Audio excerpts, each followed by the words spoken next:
Good morning, good afternoon, good evening, wherever you are. This is Mark Pillar. Uh, let's go ahead and start our webinar. Today we're talking about Codeless Mobile Application Development.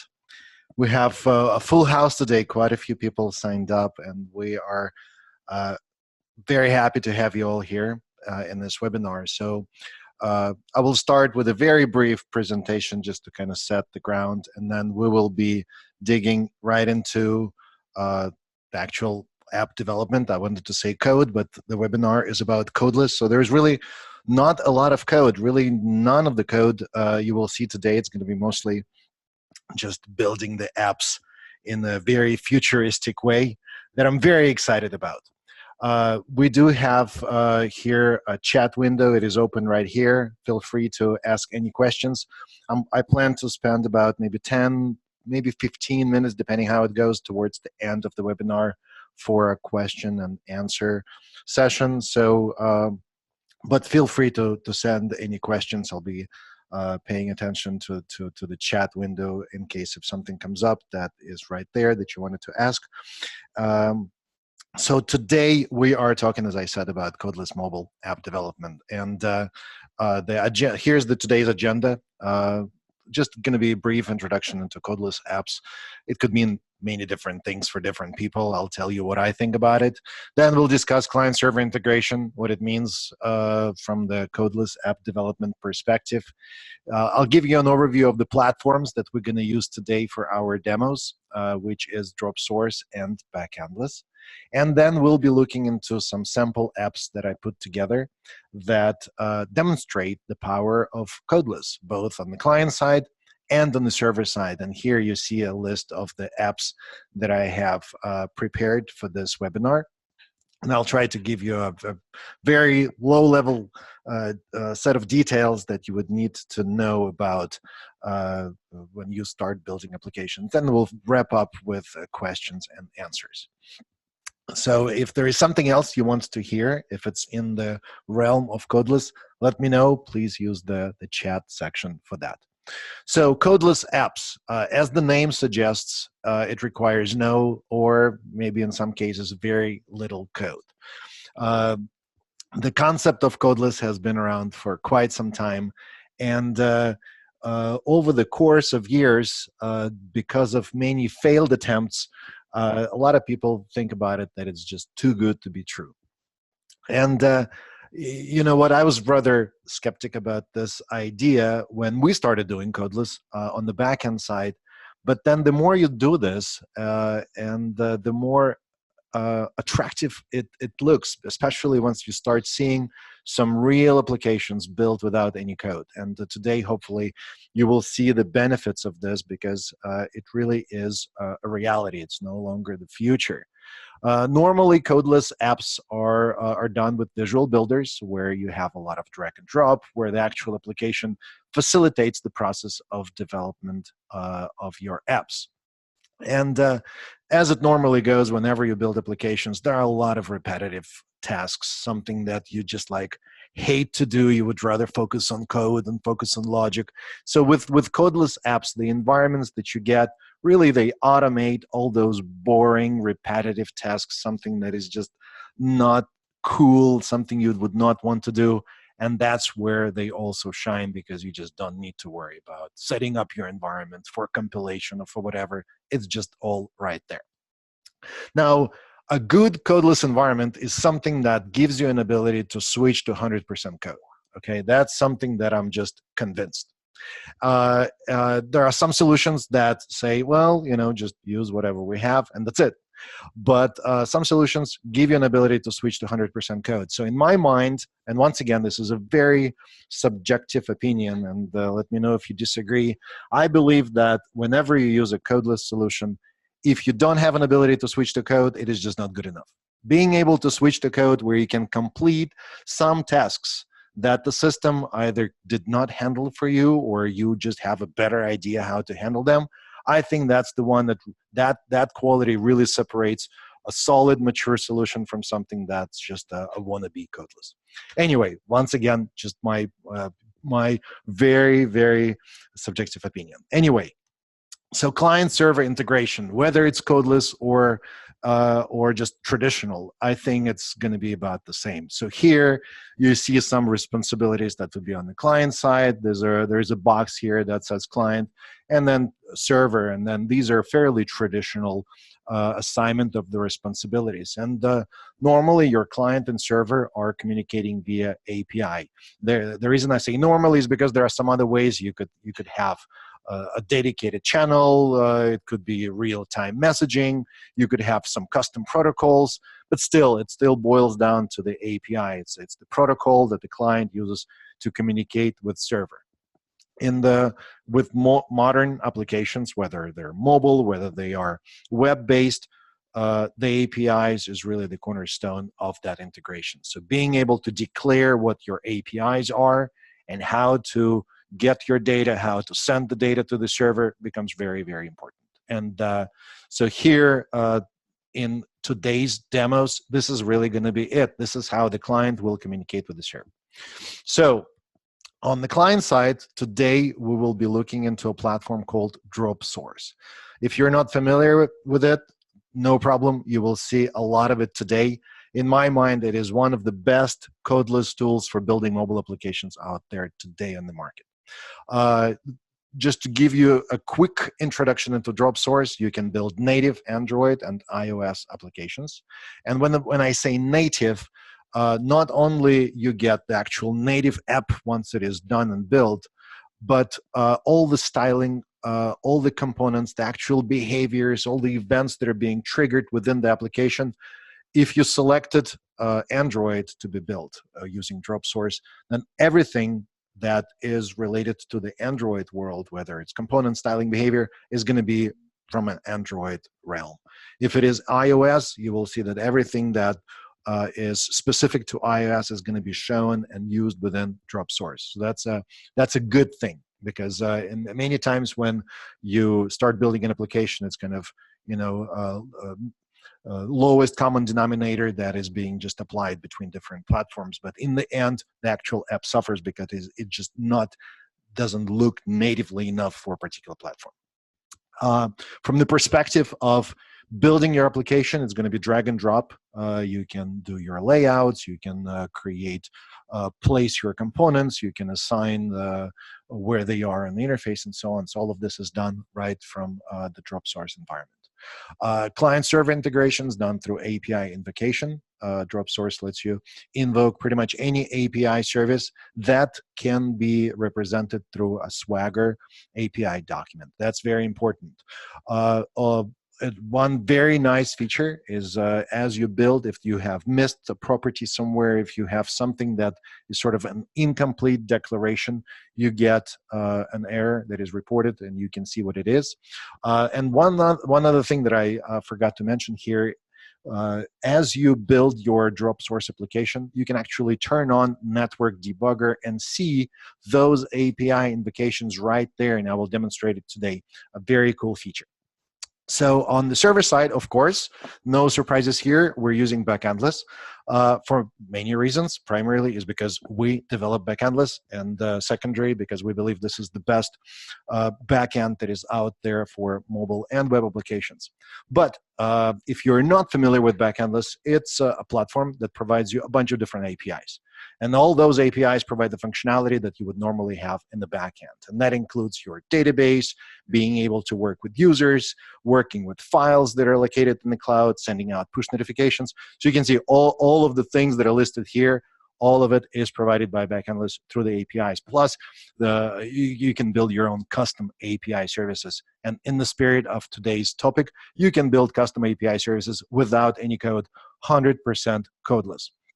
So moving on, that's actually it as far as the presentation. Great, we did pretty good as far as time. Let's actually switch to the demos and just start building something, or actually just reviewing how things are built.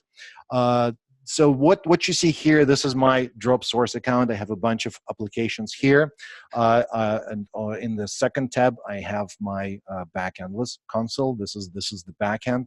So here, right in the same browser, I have client side and the server side.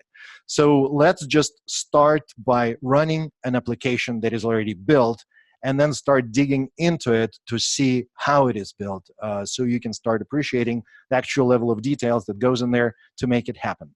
And for this, I'm going to select an application that is a to-do app. And to-do apps, they're great to demonstrate database integration, because if you think about it, it's the full CRUD. Create, retrieve, update, delete, all the core database operations are present in a to-do app. So this is going to be a great demo. So here, I'm opening up this to-do project. And if you're not familiar with Dropsource, let me just give you a quick overview of the actual interface. So here, this is the canvas for one of the pages, and then pages are individual states of your UI. So here I have 4 different pages, and they're all interconnected depending on the actual logic within the app.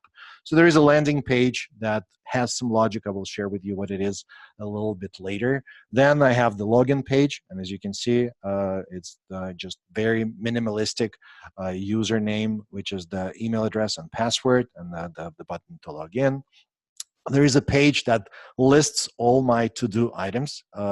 Don't worry if it looks too simplistic, and you will act, once I run it, you will actually start kind of putting all things together. But I will come back to this to share how individual elements are wired together. And there is another page to add a new to-do item. Okay, so here, these are the pages. If you were to start designing your interface and start using the drag and drop, if you click on elements, you'll see a bunch of elements. And since this is an iOS app, so when you create a Dropsource project, you have to select whether you're doing iOS or Android. Since this is an iOS, you'll see a bunch of different components right here that are specific for iOS. So remember when I was saying that it's native, that's what I meant. It's like all the components are going to be native to the platform that you're building this application for. And adding a component to your interface is just as simple as grabbing one and dragging it into your page. And whatever the selected page is where you're going to be dragging it onto. Let me select one, let's say login. So here, if you select a particular component, in this case, this is the text input, you get a bunch of properties on the right-hand side where you can configure styling and then the positioning constraints, and various events for that specific component. As far as the events, that is actually pretty cool, because whatever could happen with this component, these are the events. You can actually add logic that's going to be executed within the application. So here, this is the email address, and the logic that I have is associated with the returned event. And the returned event occurs whenever a user types their email address, press the return button, then this logic that is behind this manage button is going to be executed. So let's take a look at it. And in this case, the logic is to hide the keyboard. Okay, and the idea is that you typed in, you press return, keyboard goes away, and then you can just proceed with the login. Okay, perhaps a better logic would be just to shift the focus to the password, just so the user can enter their password. But the point is for me was to demonstrate, how things are wired together. This may not be a perfect application, so I apologize for that in advance. Anyway, client-server integration is something we're going to look into it a little bit later, but let me run this application first. In here, you see that there are 2 buttons, test and build. So whenever you make some changes, you can click test, and Dropsource will build a new version of this app for you. And the coolest thing that I absolutely love about Dropsource is you can actually run this application in an emulator in the browser. So since I have already a couple of builds here, in fact, I have 19 of them as I was building this application. So this one is successful, and check it out. I click on test in web simulator. This thing opens up. I can select the actual styling, not the styling, the actual device that is going to be running on. So let's just stick with iPhone 8. And if I click tap to play, it just initializes the app that is already built, runs it, and I can experience this app with full-blown client-server integration, because this is a complete app right there in the browser. So here, I'm going to be logging in with the user that is already registered in my application. And if I click login, there you go. I get my to-do list. So all of this already comes from the server. This is a live app, but it just happens to run in the browser. Very cool. And if I click add item, let's just say conduct webinar, click save. So now this adds, there you go, a to-do item, and I can work with it. Now, all of this, as I said, comes from the backend. Let's take a look at the actual backend where this data is, and then we will come back to the front end just to see how that integration actually works, okay? So in here, this is now backend in Backendless. If I go to data, I do have a table here called to-do items. So here we have 4 items, exactly as we have, well, the emulator runs for a brief period of time. You're going to have to keep it active. But anyway, remember that there were 4 items. We have a table called completed that indicates whether that item is completed. There is a title in here, which is essentially represents the actual to-do item. And whenever we make any kind of changes, add an item, delete an item, or change the state, it's going to be Dropsource is going to be communicating via APIs with this specific table. So notice that, let's say, just to demonstrate it again, I'm going to run it real quick and log in, and we will change the state of one of the items. So here, let me log in again.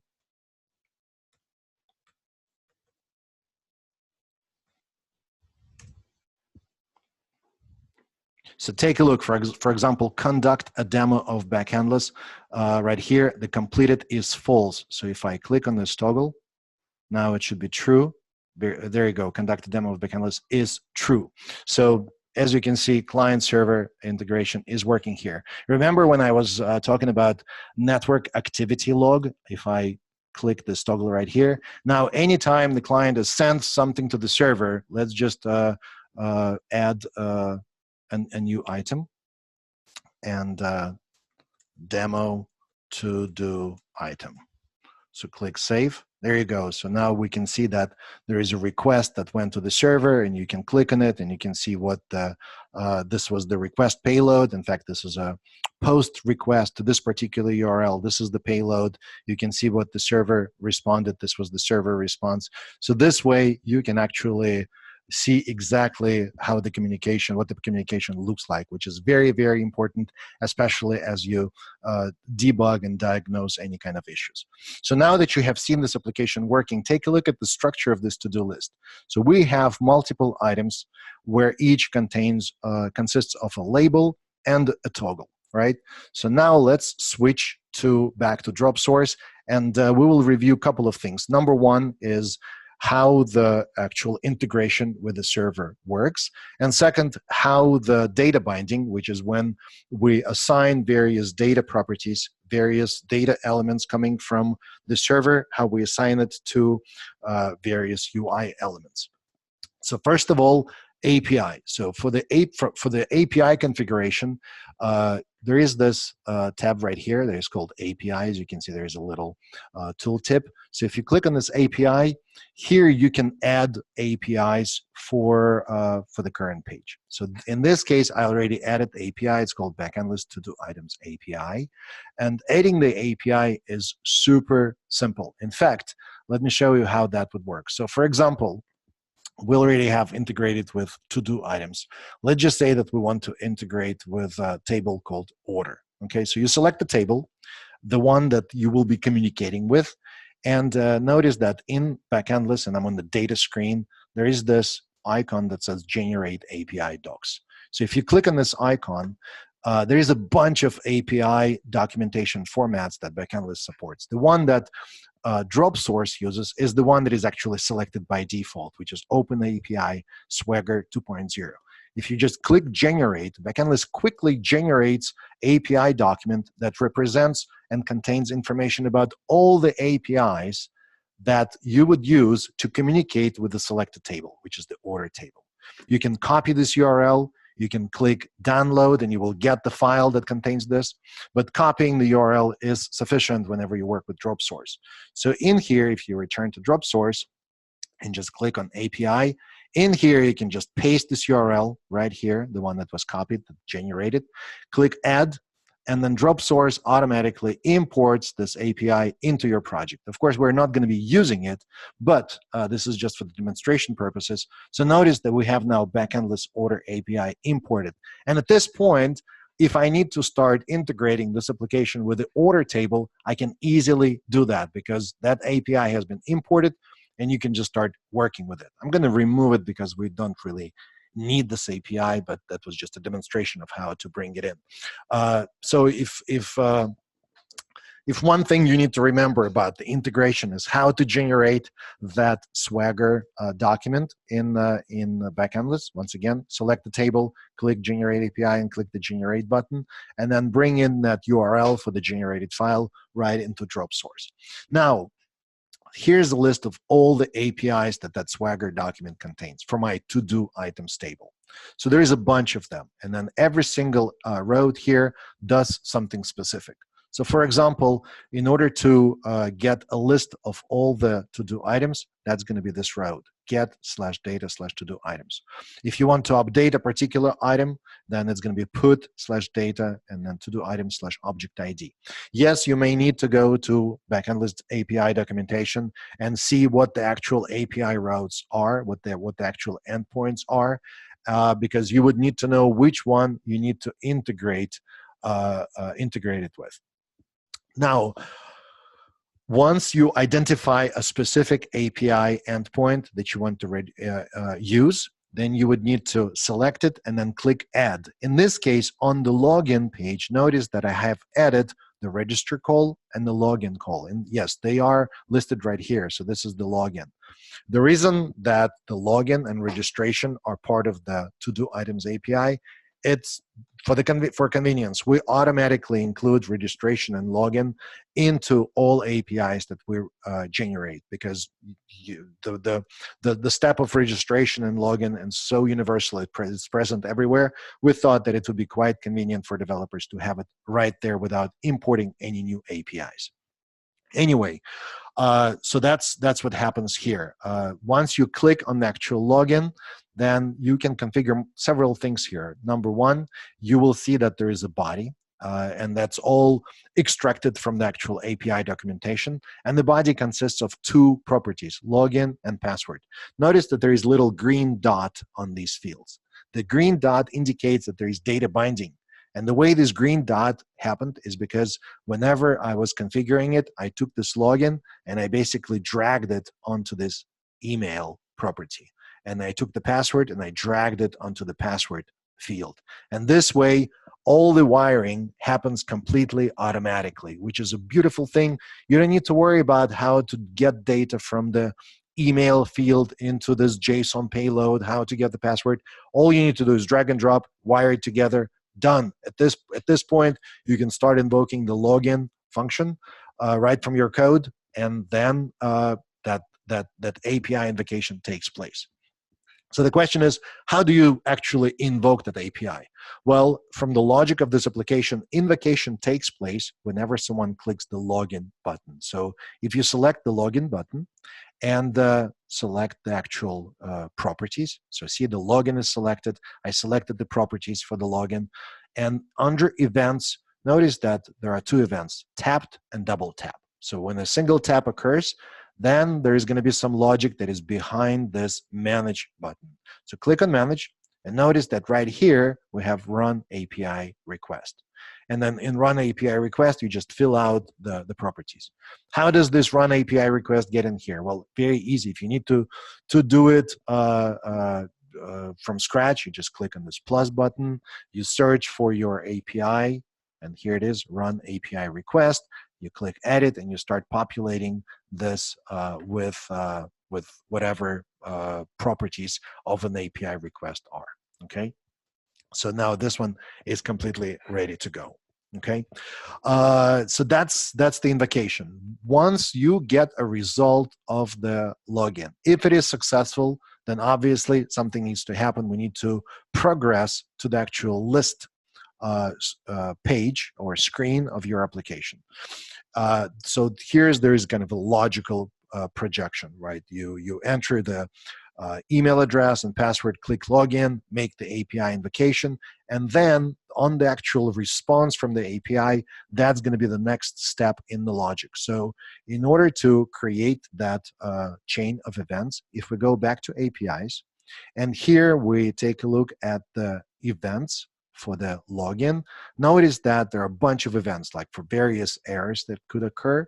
And then for 200, which is a successful invocation, there is a logic that I added. So if I click on Manage, now one thing that I do is I save this user token, we'll talk about it in a second, in a device variable, and then I do go to page. So in this case, if the invocation is successful, then I transition to a page called list.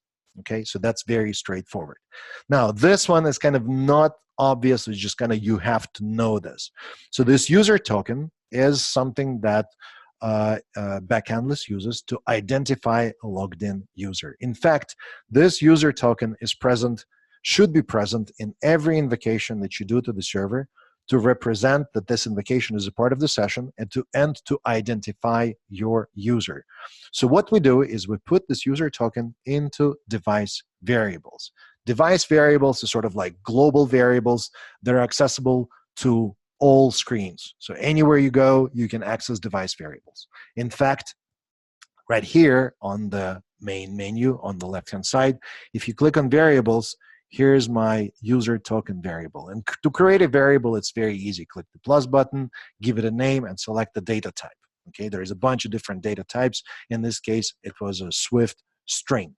Okay, now once the device variable is there, how do you make sure that that variable is passed on into every single invocation? Check this out. Dropsource makes it very, very easy. If I go back to the list of my APIs, in here for these 3 dots, if I click on it, there is set authentication. So click on set authentication, and then it knows, because of the Swagger definition, that there needs to be user token header. And then to configure this user token header, I just pointed to the user token device variable, the one that we just initialized as a result of that successful login invocation. Okay, so now kind of everything is in one consecutive chain. I see there are a couple of questions here on importing the API. So one question is there a way to secure our API, an API key, for example? So I see 2 questions here. One, is there a way to secure the API? Yes, and I will show you how to do that in a second. As far as securing API key, something that we've been saying all along on our support forum and really everywhere in documentation, your API keys are not meant to be secure, okay? So trying to secure your API key is not kind of following our best practices, because if anyone wants to get your API key, it's very easy to do, especially if you have a JavaScript application. The way to secure your backend is by using Backendless security. Okay, and Backendless security has a number of ways to do it. Primarily, you secure it by assigning permissions to various roles and to various users. So, for example, how do you secure your API? So whenever you generate API docs, and here click generate, notice that there is this file created, Backendless app content, and then it sits in your Backendless file storage. So if you go to Backendless file storage, in here, I believe it is, where is it? Let me do it once again just to remember the path. So it's going to be files, API docs /data. So if we go to files and select API docs, in here, this is where all the APIs are going to be stored. So if you want to secure access, what you can do is you can just restrict access to the API docs directory. And then you can do this by clicking on this log. And in here, just to start assigning permissions on who can download this file. So it's going to be the read permission. If you don't want not authenticated users to get this file, just restrict it. So in this case, by putting this X for this directory means that if user is not authenticated, then they cannot get that file. Very, very easy way to do this. But this could get very complex because backendless security is multi-tiered. You can restrict access to tables, to individual records, to files, to directories. But I'm kind of getting sidetracked because today we are talking about codeless app development. So hopefully this answers your question. Anyway, so let's go back here and kind of review the process of the actual data binding for the screen where we get the actual data. So in here, this is the list screen. And this one is really, really cool. To kind of appreciate how awesome this is, let's take a look at the actual structure of this screen. So in this case, we have a list that consists of a table view, and then the table view contains table view cell. So the table view is an element that spans around the entire screen. Okay, so and then the table view contains a single table view cell, which is this particular element. Okay, whenever we render our to-do list, this table view cell is going to be replicated for each element in the actual collection of to-do items that we get. And that's going to be handled completely automatically by Dropsource. Now, let's take a look at how we get the actual data, how we get a list of all the items from the backend, okay? The API is going to be the same. So here, the API is to get the list of all the items is this get/data/to-do items. This API is called whenever this screen, whenever this page is being initialized. You can actually see it by going to right here. So this is the list. And when page, the list is the name of this page, by the way. So when page appeared, there is the logic to make the API request. And see, this is the API request to get all the to-do items, okay? So the logic is going to be display this page, then make the request to get all the to-do items, which is going to be this invocation right here. There are no parameters because it's just a plain GET request. We're not making any queries to pass any data, although we could. But anyway, on the responses, notice that we have data binding for data source. So the responses, by the way, is just an array of data, okay? In fact, if we go back to our to-do items and switch to REST console and click Get, this is the response that Dropsource is going to be getting. Notice that this is just a JSON array of individual JSON objects, each object representing a to-do item. So this is what Dropsource is getting. Now, this data source, this array, has data binding. In fact, it is bound to the entire list of all the items. And all it takes is just drag and drop to the list, okay? But also this data source with that array contains individual properties. And these properties are mapped to the columns that I have in the to-do items table, okay? The ones that we care about are called title and completed. These are going to be the names of the properties mapped exactly one-to-one to the columns in our data table. In fact, if we go back to our schema, see the to-do items, we have completed, we have title, and we have some system level properties. So completed and title are the ones that we care about for the visualization perspective. So what we do is we map completed, we basically do data binding and drag it to this toggle, and it becomes bound. And then title is being dragged to this particular label, okay? And that's it. That's really the magic, because once you establish this data binding, when you run this application, the rest will happen automatically. Those that are completed, the toggle is going to be on. Those that are not completed, the toggle is going to be off. And then the title is going to be rendered for all the labels, completely automatically. Then the magic continues for various state management. Like, for example, when toggle switches, right? So something needs to happen. If I select this toggle and I go to the properties and select events, notice that there is value changed event that has logic. And this logic basically makes an API request. And that API request is to update the to-do item, okay? So here, this is just an invocation of a to-do item for a specific object ID. To see the details of that invocation, if we go into this put to-do item object ID, you will see that in the parameters, we basically map the completed to that current toggle. And that's it. So basically, once again, drag it, the completed, send it to the server, and that will take care of the update for that toggle. This is, in my mind, this is as streamlined as it could get. Very nicely done. Some additional things to keep in mind, like, for example, transition between the pages. This is the kind of page that contains the top-level menu, and then here there's a link called Add Item. This link is mapped to the Add To Do, which is another page, and then here, user types in and then makes the request to create a new to-do item, and for this, there is a separate API call. So this is kind of the mechanics that you will see throughout all demos today, where you declare an API call, and then you wire it. You do the data binding for the parameters in the request. You do the data binding for the parameters of the response. And to wire the whole thing together, you basically use the events to chain how the actual logic is implemented on the client side. Okay. So that's it as far as the to-do item application. If you have any questions, please ask away. I will return to this one. But for now, I would like to switch to another app, which is called Autocomplete. And this one is still working with the database. So in this case, let me open the editor.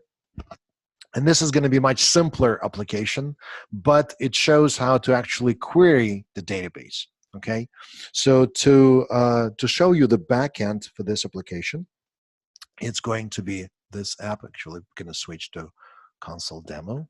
Notice that I have a table called World Cities that contains roughly 13,000 records. Okay, and then the schema for this is very straightforward. There is a city, there is a country, and there is a latitude and longitude of the actual city location. Okay, and in my application, what I would like to accomplish is, as I type in the city, I would like the app to provide a list of suggestions that match. So let me run this application first, and then we'll take a look at how it actually works. And notice that here we're basically querying the database, but the client and the server are in two separate locations. Well, the client is running basically as an emulator in the browser, and we're querying a database of 13,000 records. So in this case, if I start searching for Dallas, well, there are 3 Dallases in the United States. Or if I type in new, let's say York, right? And you will see there is one New York, but there is a bunch of cities that's starting with new. And as you can see, this is quite efficient. Cleveland, right? There are 4 Clevelands in the United States. So the idea is very straightforward. The effect is awesome.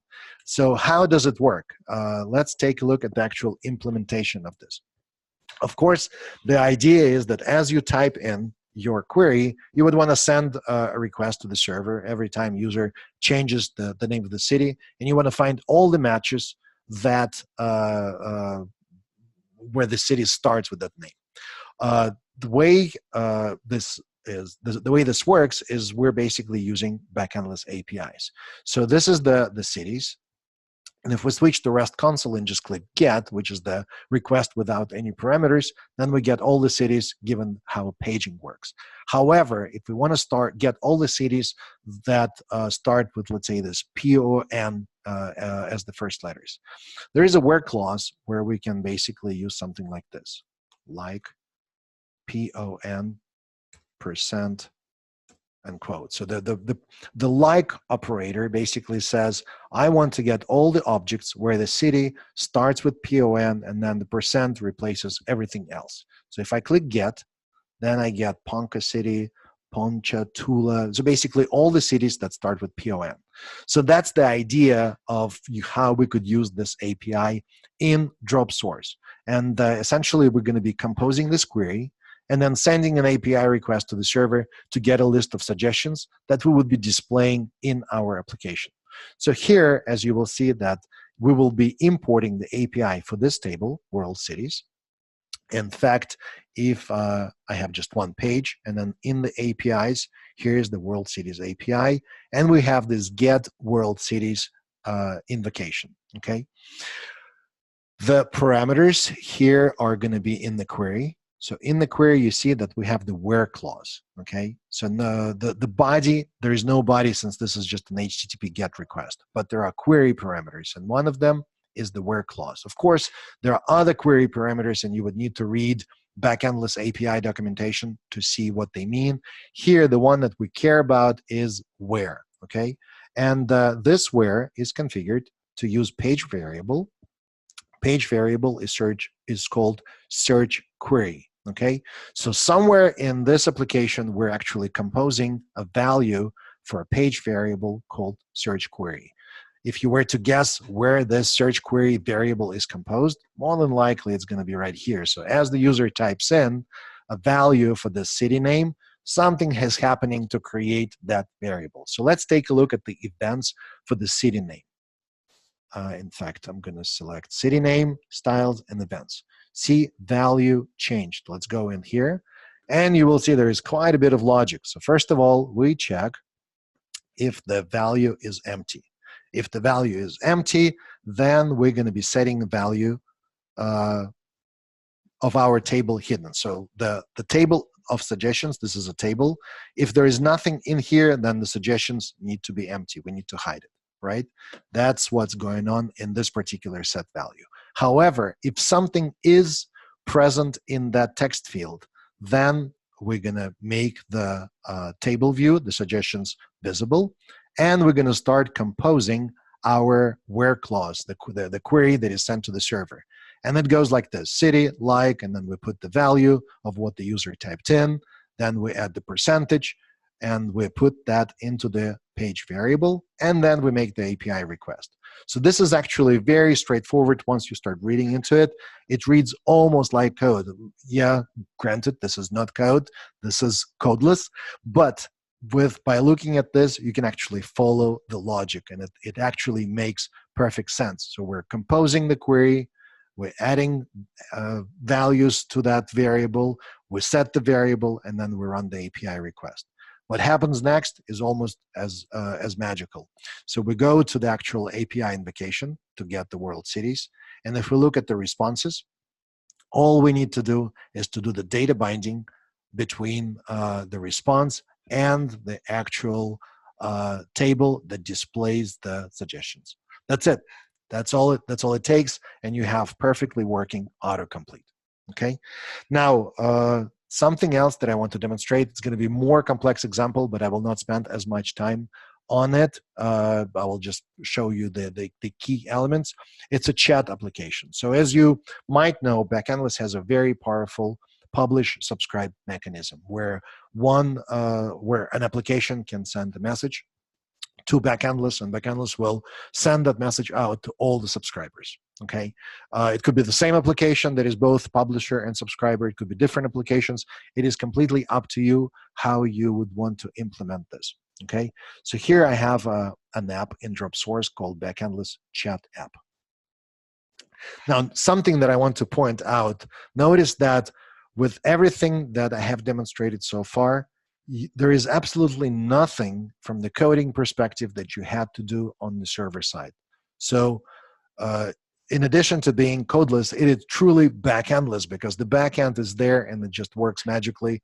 Granted that you have your database structure, that you have data in there and you generated the API docs, but still, this is codeless multiplied by backendless, and that it actually makes me very happy to kind of point this out because that was really the idea behind Backendless. Anyway, so chat application.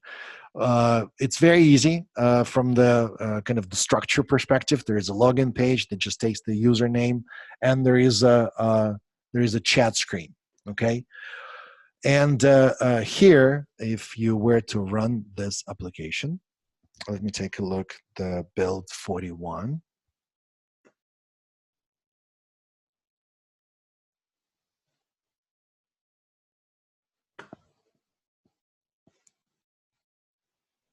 So I'm here, login as, it's not really a login, it's just a username as Mark. There's a bunch of chat messages in there.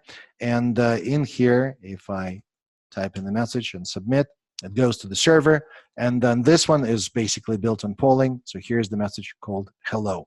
What I can do is I can copy that link and paste it in the browser, just so I have two chats running side by side. And if I were to log in as someone else, not really log in, but just pick a username, let's say Joe. And I have to keep this one active.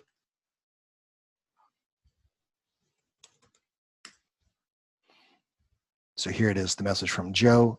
And as you can see, it is working. And there are multiple things here where the messages of your messages of the author, they are right aligned. There is this green highlight, and everybody messages are on the left-hand side. So there is quite a bit of logic in here. But the mechanics of this is actually very straightforward, where if you're typing a message, you're sending it to the server, and then the server broadcasts it to everyone.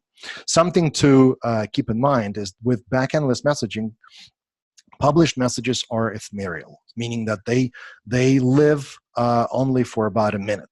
So for this specific application, there is something else that we actually had to do on the server. And what we had to do on the server is actually in business logic. So in business logic, we do have an event handler that is after publish. And that event handler is also done in Codeless. So let's take a look at the logic here, okay? So what we had to do to make this application working, and then not really working, but to give the quality of this application where we can retrieve messages that have been sent in the past, what we do is we added an interceptor in Backendless, and that interceptor is an event handler, and this event handler is called after publish. So basically, it is invoked every time a message is published.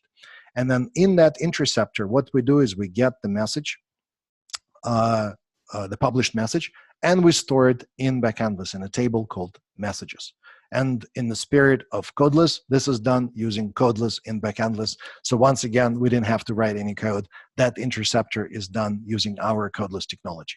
So by having this interceptor in place, we're basically persisting all the published messages in Backendless database. And then in our chat application, in this one, whenever we retrieve messages, we actually retrieve them from the database. And by doing so, we get some additional flexibility, like we can do filtering of messages. We can get messages only for, let's say, past 24 hours, or for users maybe who are online right now. There is a variety of different things that you can do. But the idea is that in this case, it's a hybrid solution where for publishing, we use Backendless messaging. And for retrieval of messages, we use Backendless database. And then we created a timer here that basically goes out and makes a request to grab the latest data. And as you can see, the API here is here's the messaging API. There is an API to retrieve data from the server, and the same data binding works the same way as I shown you before. So for example, get data messages, that's the one that essentially retrieves data from the messages table, and you can see it in Backendless. There is going to be messages table. So these are all the messages that were published. And this API just retrieves messages and initializes data binding, okay? I see there are a couple of questions here. One of the questions is about 500 milliseconds before calling the API. Not sure what you mean, Andrea. If you could just clarify your question, I'll be happy to answer this. There's a question of where the data is stored. The messages are stored in a database, and they're stored in database because we have this interceptor that routes the messages from the messaging system into the database. There is a question, can you filter down a list using a page variable on Dropsource by the relationship mapping on the Backendless database? If I'll answer in the kind of generic with a generic answer. If you can make an API request with whatever filtering options that Backendless provides, then you can do it from Dropsource. So if it's a matter of creating a where clause or adding relationships or any kind of sorting parameters, then if you get the data from Backendless and you can test it using REST console, then you'll be able to replicate this in Dropsource as well. Okay. There is a question on native features like camera, exploring internal storage, and so on. To add to this, I can say that you probably want to mention push notifications, geolocation. All of this is actually available. I don't have demos of this because they're more of a kind of a pure client-side features. But by exploring Dropsource and just seeing the chat, seeing the support messages on the support forum, I can see that those functionalities are available.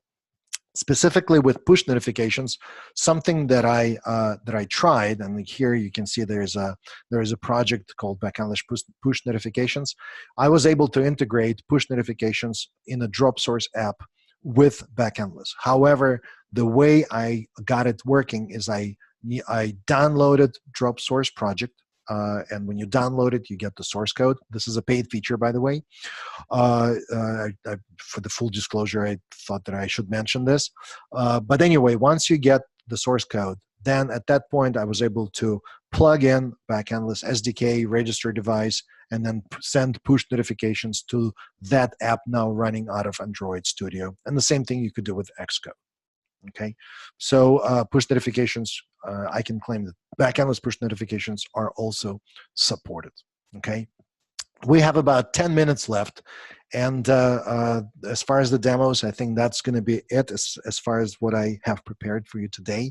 So let's switch to Q&A, and whatever questions that you can think of, please use the chat section, chat window, and I'll be happy to answer them. So there is a question whether this is recorded. Yes, this webinar is recorded. When we're done, we will do a quick editing just to prepare it for publishing to YouTube, and it will be published to our YouTube channel, which is youtube.com/backendless. All right, so there is a question whether instead of calling the getCities API after each character, whether you can change it to wait until the user types 3 characters and then make the call. Absolutely. You can definitely do that.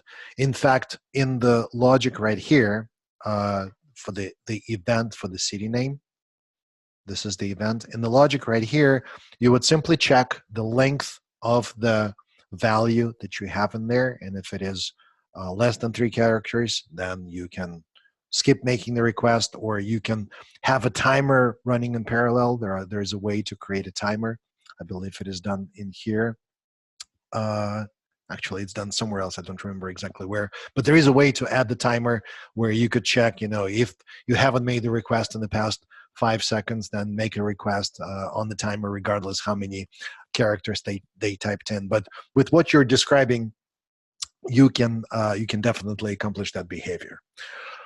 All right, where can I get more support on Backendless and Dropsource? I believe the best way to get support is both companies have their support forums. So if you go to dropsource.com, you will see a link to support. That's their support forum. If you go to support.backendless.com, that's going to be our support forum. Whatever the login that you have for the system, the same login works with support forums in both environments. So just feel free to post messages if you believe it is more in the Dropsource side into Dropsource forum, if it is more in Backendless side into ours. If you're not sure, post in both or one. We monitor Dropsource forum. I'm sure Dropsource guys are checking out ours as well. But anyway, you'll be covered in either way. Let's see. There is a question. Are Google Maps available as an element that you can add to page? What about other common third-party widgets like graph libraries? Great question. The short answer is I don't know. If it is not available, let's just take a look. So here's elements, right? There is a map view, right? So let's just drag it right here and see what happens. So here's your map view. Looks like maps are built in, and you can get different types of views. You can enable zooming, scrolling, all kinds of stuff. There are events on long press and pin selected.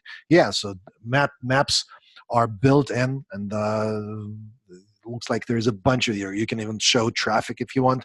So all kinds of stuff is in there. All right. Is it possible to do something like fire a custom event when new data is posted? For example, to send myself, the owner of the app, a notification every time user signs up or presses a particular button? Excellent question. The way I would do this is I would create whatever custom logic that needs to happen as a backendless API service. Okay, so and now I switch to backendless. If you go to business logic, let me just pick an app that doesn't have that much junk in there. Well, this one has even more.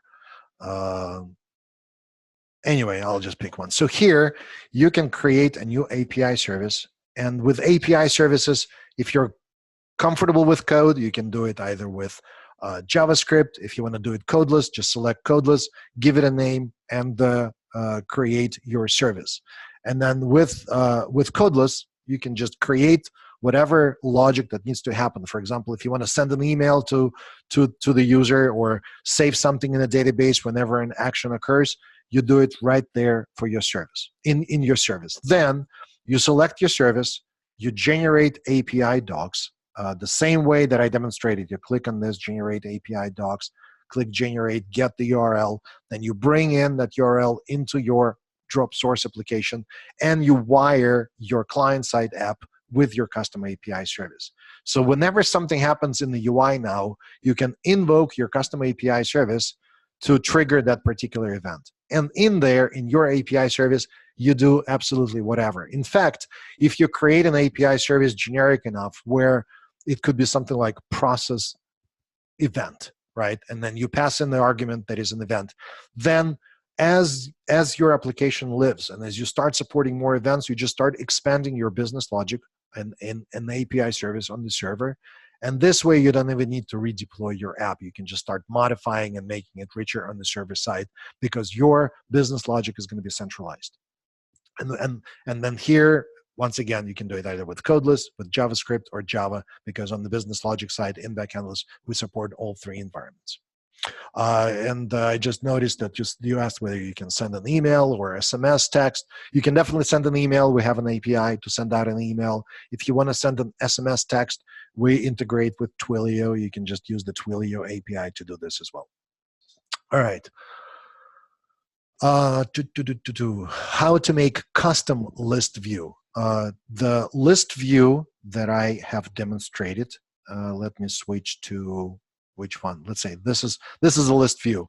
I think it can be customized to really accommodate a lot of different scenarios. Because here, this is the list component, and this is a list cell. So in this list cell, if I want to add some additional elements, like a button, just drag button, here it is. Now a list element has a button, so all items in here will have a button. Doesn't really make sense. Well, in some cases, it could make sense. If you want to have a stepper, no problem, just click a stepper. And now here you have a completely weird-looking cell that contains these components. And to me, it looks pretty custom. If you meant by custom list view something different, I apologize. I don't really know what it means, so please clarify, and I'll be happy to answer your question. But I believe this could be as custom as you want because you get all kinds of different components to really customize your look and feel. All right, let's see. There are a few more questions.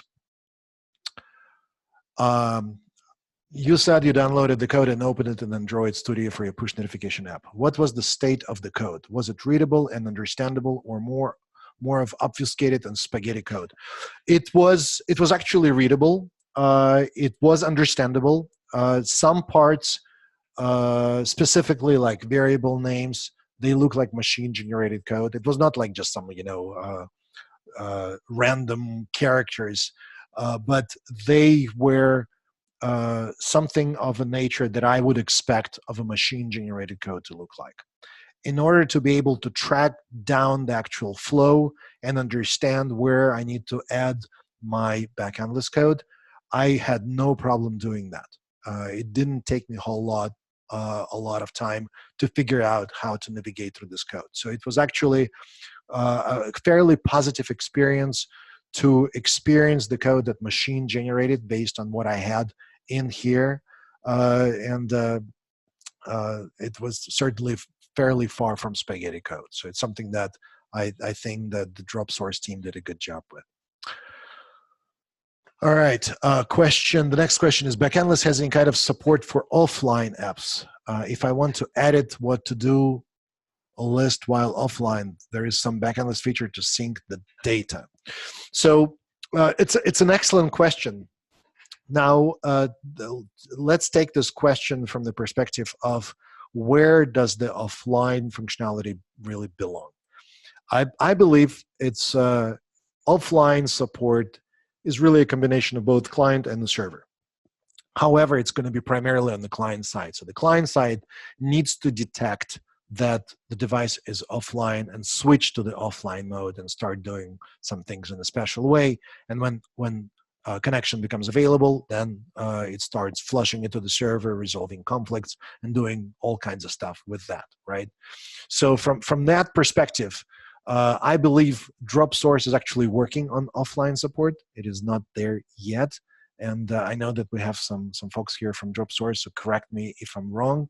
And as far as Backendless, if you were to download Dropsource generated app in the form of source code and add Dropsource SDK, then you can get the offline capability because we provide offline support in our SDKs. So that will require a little bit of extra work at the code level with the generated code. So that's how you can get offline support. Is there what about swipe and transition and animations? Let me show you what I have seen in Dropsource as far as transition and animations. So for example, we have a couple of transitions here from one screen to another, right? So for example, when login happens and there is a response from the login API in the 200 event, notice that when we do go to page, there is a transition here. So if you take a look as to how this transition between the page happens, there are actually five different options to choose from. Okay, from none to push, you can see what the transitions are. Okay, so this is available as far as the actual transitions between the screens.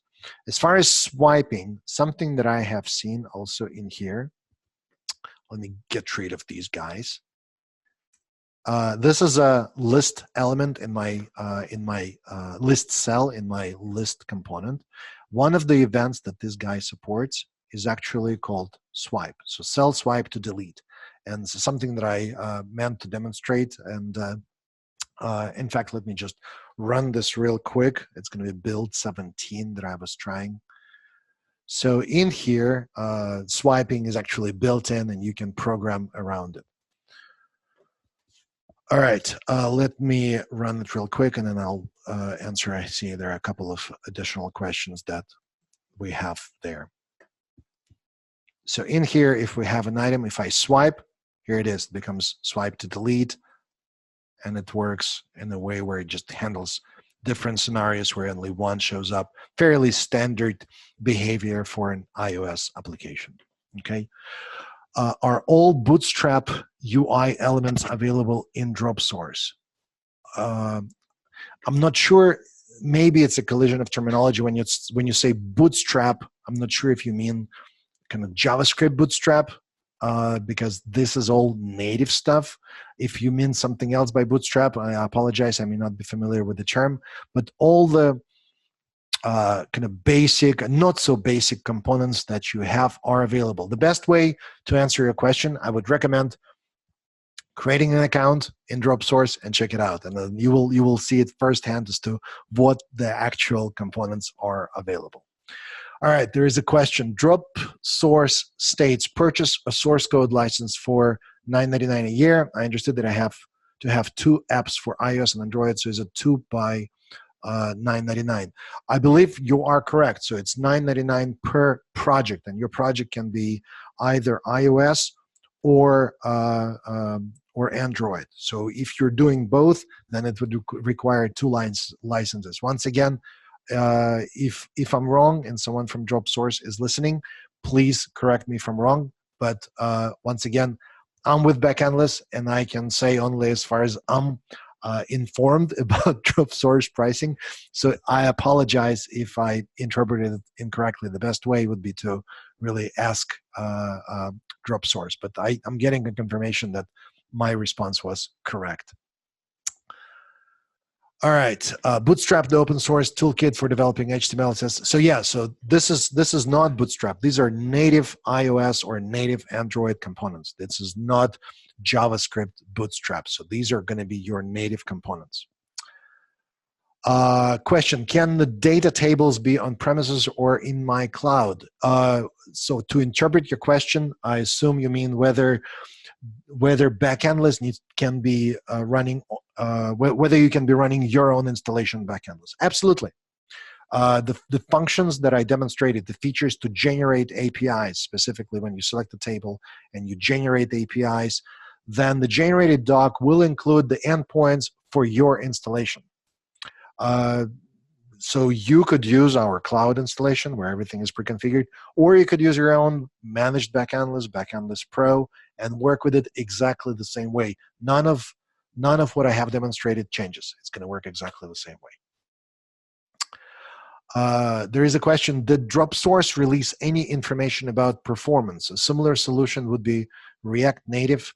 Is Dropsource faster or slower than competitors? It's hard for me to say. I don't want to speculate.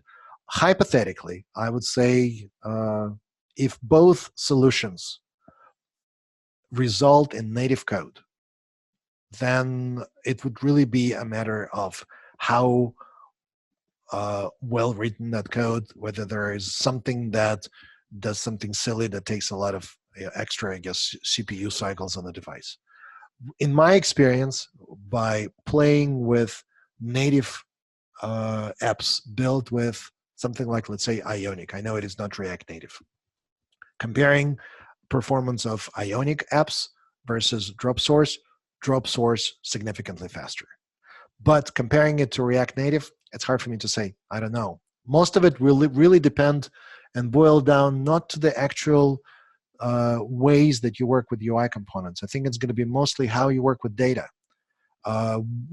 By being, representing Backendless here, we have seen a lot of things that developers do with their data where they just start ignoring paging and retrieving tens of thousands of objects to the client side, and then they come back and say, my application is slow.